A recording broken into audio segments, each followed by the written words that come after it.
Johan, first tell me all your details, where you work and what you're doing. Yes, hello. I'm Johan Vansteenkiste. I'm a respiratory oncologist working in the University Hospital in Leuven, Belgium, in the clinical department and in the clinical trial unit for respiratory oncology. Now, I know you have a lot of interest, but right now you've been taking a big interest in a new way of treating non-small cell lung cancer involving one of these checkpoint inhibitors. Tell me what you've been doing. Yes, well, it's an important thing nowadays for many people, immunotherapy to treat cancer. So what we have done in the POPLAR study, presented here at the European Cancer Conference, is looking at, in a randomized way, a treatment for patients with relapsed lung cancer, comparing the standard Docetaxel chemotherapy with the new immunotherapy based on Atezolizumab, which is an anti-PD-L1 monoclonal antibody, in a comparative trial, a phase 2 randomized comparison, but almost 300 patients. And so we had an interim analysis of this study before, but this is the primary analysis looking at efficacy, safety, and predictive biomarkers. And did you have to select the patients? No, we didn't. So it was a study in all comers, but we looked very carefully at potential values of predictive biomarkers. Right. Well, what overall results did you get? Well, first of all, overall results were, and the data have become more mature now than in the interim analysis, now this has become a phase 2 randomized positive clinical study, meaning the overall survival with Atezolizumab immunotherapy in relapsed non-small cell lung cancer was significantly better than with our current standard Docetaxel chemotherapy, hazard ratio 0.73 and a significant p-value. So that's one of the primary endpoints that is met. That's a big overall improvement for all the patients, but what about those with the biomarker, the PD-L1?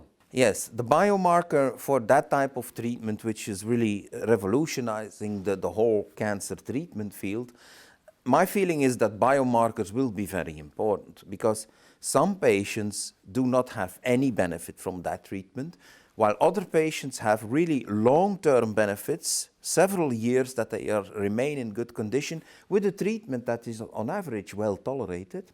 So it's important to distinguish these populations, the ones with a long-term benefit, the ones without any benefit. And it's not so easy. PD-L1 immunohistochemistry has been the proposed test at the present time, but it's not so very refined. So what we did in POPLAR, we did not only look for the immunohistochemistry, for the biomarker on the tumor cell, but also in the environment, the immune environment on the tumor cell.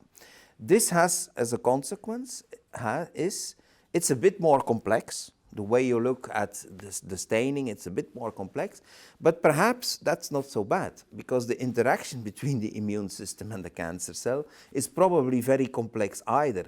So I think this biomarker could be a step up from what we had until now, just staining PD-L1 on tumor cells. You've got tumor cells, but you've also got infiltrating cells. Yes, immune cells. Yes. If the expression is positive on both, how much of an improvement in efficacy does that bring? Yes, so what we have documented, and it's a phase 2 randomized control trial, so it's almost 300 patients, but that's, in that context, it's not much. What we have seen is that the stronger the biomarker is, the stronger the effect on overall survival advantage compared to Docetaxel chemotherapy was. So it was really a clear relationship. The stronger the biomarker, the more benefit the patient had. Again, this is a study, so when you go to subgroups, it's a study of 300 patients. I don't think it's a real fact. It's significant. In subgroup, it's no longer significant sometimes because you go to lower numbers. What is important is that there is an ongoing study, OAK, exactly the same design, the same patients, the same trial setting, and that study will have more than 1,000 patients looking at exactly the same characteristics. If this is confirmed, and I think it will be confirmed, I think it's a major breakthrough in predictive biomarkers for immunotherapy. So it doesn't change therapy yet, but it might? It doesn't change therapy yet, but it might. There are immunotherapies already registered and in clinical practice, but we still struggle with biomarkers, clearly. So if this is succeeding in the larger phase 3 trial, it means we will have an immunotherapy with a solid biomarker, which is clearly to be preferred because you then give the drug, which is expensive, to the patients who really need it, and you spare it from patients who don't really need it. So how would you sum up the clinical relevance of this to busy cancer doctors, or the potential relevance? Well, the clinical relevance is that for the treatment of relapsed non-small cell lung cancer, immunotherapy with atezolizumab offers a better efficacy in terms of overall survival than the current standard.